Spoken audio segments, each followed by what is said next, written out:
Bismillahirrahmanirrahim. Assalamualaikum warahmatullahi wabarakatuh. Hai teman-teman, baik, pada kesempatan kali ini saya akan memaparkan materi mengenai dasar-dasar kebijakan publik yang diampu oleh dosen pengampu Nurul Fajriah Istiqamah SKM MKes.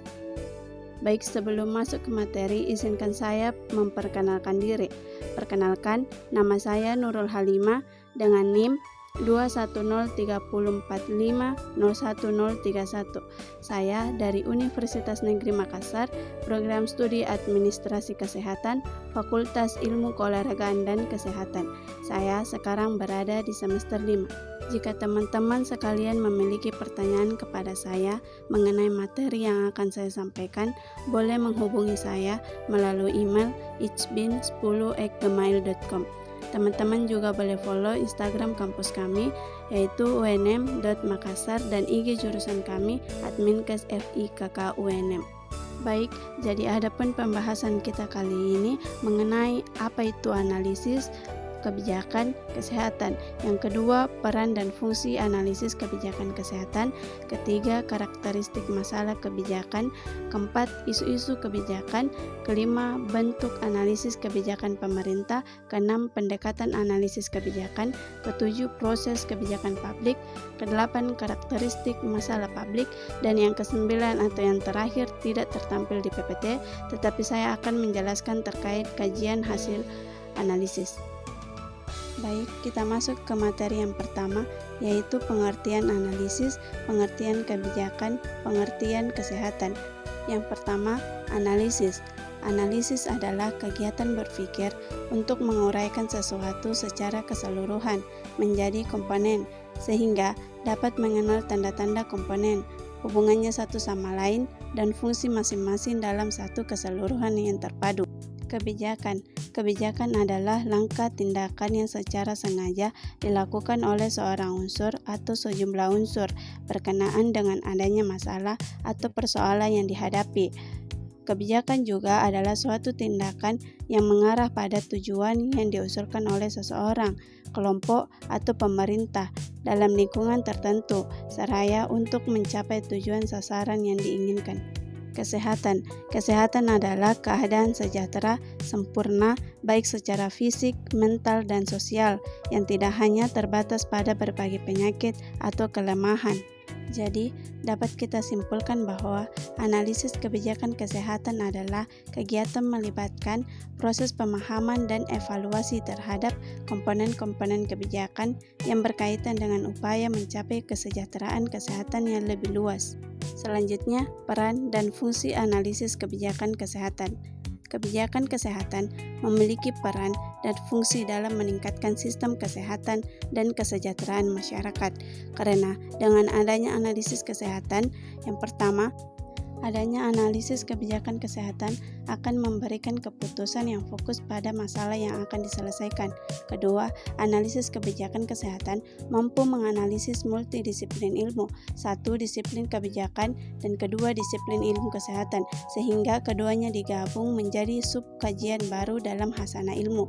Yang ketiga, adanya analisis kebijakan kesehatan, pemerintah mampu memberikan jenis tindakan kebijakan, apakah yang tepat untuk menyelesaikan suatu masalah tersebut. Yang keempat, memberikan kepastian dengan memberikan kebijakan atau keputusan yang sesuai atas suatu masalah yang awalnya tidak pasti. Yang kelima, adanya analisis kebijakan kesehatan juga menelaah fakta-fakta yang muncul, kemudian akibat dari produk kebijakan yang telah diputuskan atau diundangkan. Selanjutnya, karakteristik masalah kebijakan.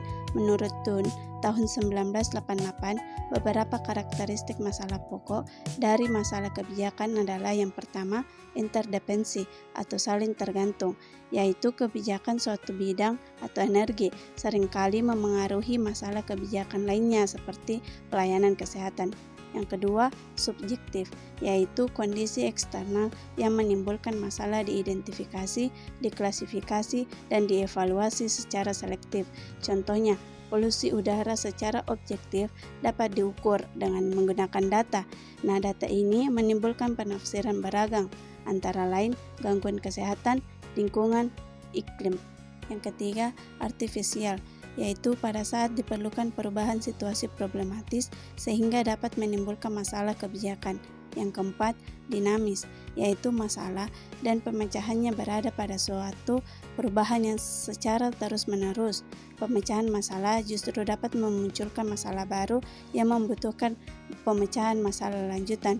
Yang kelima, tidak terduga, yaitu masalah yang muncul di luar jangkauan kebijakan dan sistem masalah kebijakan. Selanjutnya, isu-isu kebijakan. Isu-isu kebijakan ini adalah masalah yang menjadi fokus dalam proses penyusunan, pelaksanaan, dan evaluasi kebijakan yang dilakukan oleh pemerintah, organisasi, atau lembaga terkait. Kebijakan isu-isu bervariasi dari sektor ke sektor, dari waktu ke waktu, tergantung pada perkembangan sosial, ekonomi, politik, dan lingkungan. Dapat dilihat pada slide terdapat 4 jenis isu. Yang pertama, isu utama, mayor isu, di mana isu ini berhubungan dengan pertanyaan mengenai misi lembaga. Selanjutnya yaitu isu sekunder. Secondary isu adalah isu yang terletak pada tingkat instansi pelaksana program-program pemerintah pusat. Isu yang berisi prioritas-prioritas program dan definisi fungsional yang terletak di antara tingkat program dan proyek dan masukkan pertanyaan-pertanyaan seperti anggaran, keuangan, dan usaha untuk memperolehnya. Selanjutnya, isu-isu fungsional. Isu ini terletak di antara tingkat program-program dan proyek yang memasukkan pertanyaan-pertanyaan seperti anggaran, keuangan, dan usaha untuk memperolehnya.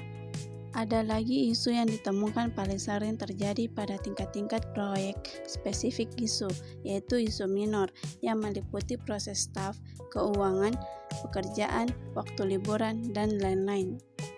Selanjutnya, bentuk analisis kebijakan pemerintah. Yang pertama, ada analisis kebijakan prospektif, di mana bentuk analisis berupa penciptaan dan pemindahan informasi sebelum tindakan kebijakan ditentukan dan dilaksanakan. Yang kedua, analisis kebijakan retrospektif, di mana bentuk analisis ini selaras dengan deskriptif penelitian, dengan tujuannya adalah menciptakan dan memindahkan informasi setelah informasi kebijakan diambil. Yang ketiga, analisis kebijakan terpadu, di mana kebijakan ini bersifat komprehensif dan kontinu yang menghasilkan dan memindahkan informasi gabungan baik sebelum maupun sesudah tindakan kebijakan dilakukan. Selanjutnya, pendekatan analisis kebijakan. Yang pertama, kebijakan empiris, di mana memusatkan perhatian pada masalah pokok, yaitu apakah sesuatu itu ada atau menyangkut fakta. Pendekatan ini lebih menekankan penjelasan sebab akibat dari kebijakan publik. Contohnya, analisis dapat menjelaskan atau meramalkan pembelanjaan negara untuk kesehatan, pendidikan, transportasi. Jenis informasi yang dihasilkan adalah penandaan. Yang kedua, pendekatan evaluatif. Pendekatan ini memusatkan perhatian pada masalah pokok, yaitu yang berkaitan dengan penentuan harga atau nilai dari beberapa kebijakan. Jenis informasi yang dihasilkan adalah bersifat evaluatif, di mana contohnya penerimaan informasi berbagai macam kebijakan KIA KB. Analisis dapat mengevaluasi bermacam cara untuk mendistribusikan biaya, alat, atau obat-obatan menurut etika dan konsekuensinya. Yang ketiga, pendekatan normatif. Tindakan apa yang mesti dilakukan? Pengusulan arah tindakan yang dapat memecahkan masalah problem kebijakan merupakan inti pendekatan normatif. Jenis informasi ini dapat bersifat anjuran dan rekomendasi. Contohnya, peningkatan pembayaran pasien puskesmas merupakan jawaban untuk mengatasi rendahnya kualitas pelayanan di puskesmas. Peningkatan ini cenderung tidak memberatkan masyarakat. Materi selanjutnya yaitu proses kebijakan publik.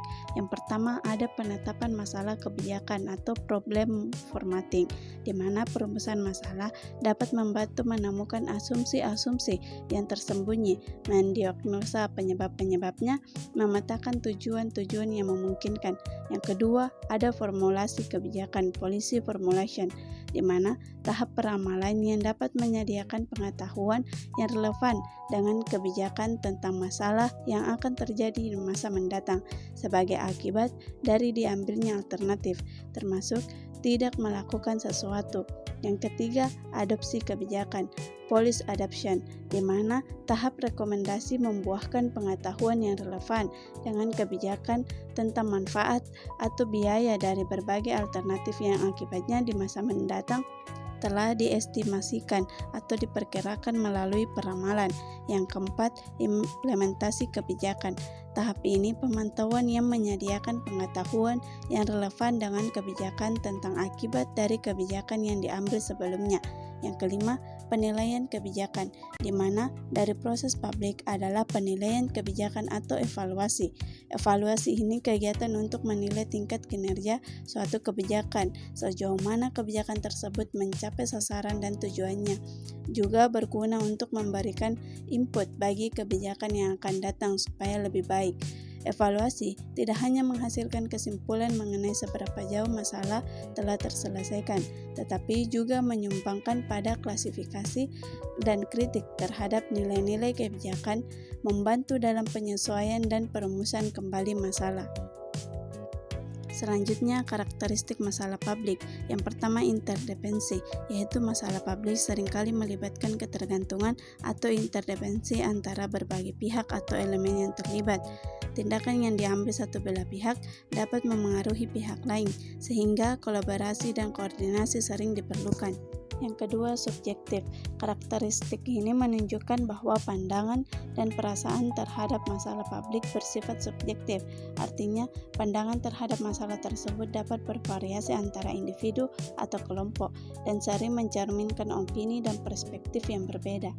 Yang ketiga, artifisial. Masalah publik ini sering bersifat artifisial, yang berarti penilaian dan pengakuan sebagai masalah tergantung pada aktor kebijakan atau pihak yang terlibat dalam proses pengambilan keputusan. Beberapa masalah mungkin dianggap sebagai masalah publik oleh semua pihak. Yang keempat, dinamis. Karakteristik ini mencerminkan sifat berubahnya masalah publik, konteks ekonomi, sosial, politik, dan lingkungan yang dapat berubah seiring dengan berjalannya waktu. Berarti bahwa prioritas dan peran masalah publik juga bisa berubah. Dan terakhir, tak terduga. Beberapa masalah publik bisa muncul secara tiba-tiba dan tak terduga. Mereka tidak selalu dapat diprediksi dan memerlukan tanggapan cepat dan adaptasi dalam konteks kebijakan. Karakteristik ini menggambarkan kompleksitas masalah publik dan mengapa pengelolaan mereka sering memerlukan analisis mendalam, komunikasi, dan upaya kolaboratif. Materi selanjutnya yaitu kajian hasil analisis. Yang pertama, masalah kebijakan. Tahap awal dalam analisis kebijakan adalah mengidentifikasi masalah yang perlu diatasi, di mana melibatkan pemahaman mendalam tentang permasalahan yang ada dalam kebijakan tertentu. Misalnya, masalah kesehatan masyarakat yang perlu ditangani oleh kebijakan kesehatan. Yang kedua, masa depan kebijakan. Setelah masalah diidentifikasi, langkah selanjutnya adalah merencanakan masa depan kebijakan, di mana ini melibatkan penyusunan visi dan tujuan yang ingin dicapai dalam kebijakan tersebut. Misalnya, visi kesehatan masyarakat yang lebih baik dengan akses layanan yang lebih luas. Yang ketiga, aksi kebijakan. Tahap ini mencakup perumusan tindakan yang perlu dilakukan untuk mencapai tujuan kebijakan, termasuk merancang program-program, mengalokasikan sumber daya, dan menentukan langkah-langkah pelaksanaannya. Misalnya, meluncurkan program vaksinasi massal pada COVID-19 untuk mencapai cakupan vaksinasi yang lebih tinggi. Yang keempat, hasil kebijakan. Pada tahap ini, analisis dilakukan untuk mengevaluasi dampak dan hasil dari kebijakan yang telah diimplementasikan. Ini melibatkan pemantauan dan pengukuran terhadap indikator yang sesuai dengan tujuan kebijakan. Misalnya, peningkatan angka vaksinasi sebagai hasil dari program vaksinasi. Selanjutnya kelima dan yang terakhir itu kinerja kebijakan. Langkah terakhir ini mengevaluasi kinerja kebijakan secara keseluruhan, di mana mencakup penilaian terhadap efektivitas, efisiensi, dan keadilan kebijakan. Dalam konteks kesehatan masyarakat ini bisa berarti mengevaluasi apakah kebijakan telah berhasil meningkatkan kesejahteraan masyarakat, apakah penggunaan sumber daya efisien, dan apakah kebijakan tersebut adil dalam distribusi manfaatnya. Baiklah teman-teman, ternyata materi kajian hasil analisis merupakan materi terakhir pada pembahasan kali ini. Terima kasih telah menyimak materi yang saya paparkan. Semoga teman-teman semuanya semangat untuk belajar dengan ilmu-ilmu baru di bidang baru, termasuk di bidang kesehatan terkait analisis kebijakan kesehatan. Sekian, Assalamualaikum warahmatullahi wabarakatuh.